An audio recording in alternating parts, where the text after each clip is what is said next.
வணக்கம் மக்களே. இந்த பிஜேபி RSS ரவுடி கும்பலு யாரும் இல்லாத நேரமா பார்த்து காங்கிரஸ் கட்சி ஆபீஸ்க்கு முன்னாடி ராகுல் காந்தி உருவப்பொம்மையை எரிச்சிட்டு ஓடிட்டாங்கயா. அமைதியா இருக்க இந்த புதுச்சேரியில கலவரத்தை உண்டாக்கிட்டாங்க பாத்தீங்களா? இந்த RSS பிஜேபி ரவுடி பயில வடநாட்டுல தான் பான்பராக்க போட்டுட்டு கலவரத்தை உண்டு பண்ணிட்டு திரியிறாங்கன்னா இப்ப புதுச்சேரியில கஞ்சாவை குடிச்சுட்டு கலவரத்தை உண்டாக்க ஆரம்பிச்சிட்டாங்கயா.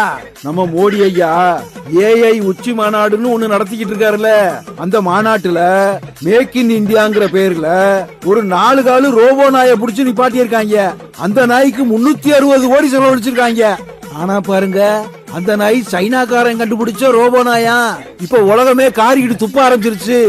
அது மட்டும் இல்லையா, இந்த AI மாநாட்டுல ஹார்ட் டிஸ்க், பென் டிரைவ் இப்படி எல்லாத்தையும் திருடிட்டு போயிட்டாங்களாமியா. அப்புறம் பாருங்க, இந்த சின்ன பிள்ளையெல்லாம் விளையாடும்ல, தெர்மோகோல்ல ஏரோப்ளேனை செஞ்சு விளையாண்டுகிட்டு இருக்காங்க. இந்த கேலி கூத்தையெல்லாம் எதிர்கட்சி தலைவர் ராகுல் காந்தி ஐயா எக்ஸ் தளத்துல விரிவா சொல்லிவிட்டாரு. AI மாநாடு ஒரு கேலி கூத்து, இந்திய தரவுகளை எல்லாம் வெளிநாட்டுக்கு விக்கிறாங்க அப்படின்னு ராகுல் காந்தி ஐயா சொன்னது இவங்களுக்கு குத்திருச்சு.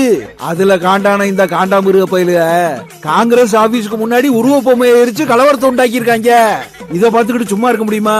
அதனால இந்த கஞ்சாவை குடிச்சுட்டு கலவரம் பண்ணிட்டு திரியறவங்க எல்லாம் கைது பண்ணணும்னு சொல்லி நம்ம நாராயணசாமி ஐயா, வைத்தியலிங்க ஐயா, வைத்தியநாத MLA ஐயா, அப்புறம் இளைஞர் காங்கிரஸ் தம்பிய, அப்புறம் மகிழா காங்கிரஸ் பிள்ளைய எல்லாரும் சேர்ந்து இன்னைக்கு ஆர்ப்பாட்டம் பண்ணிருக்காங்க.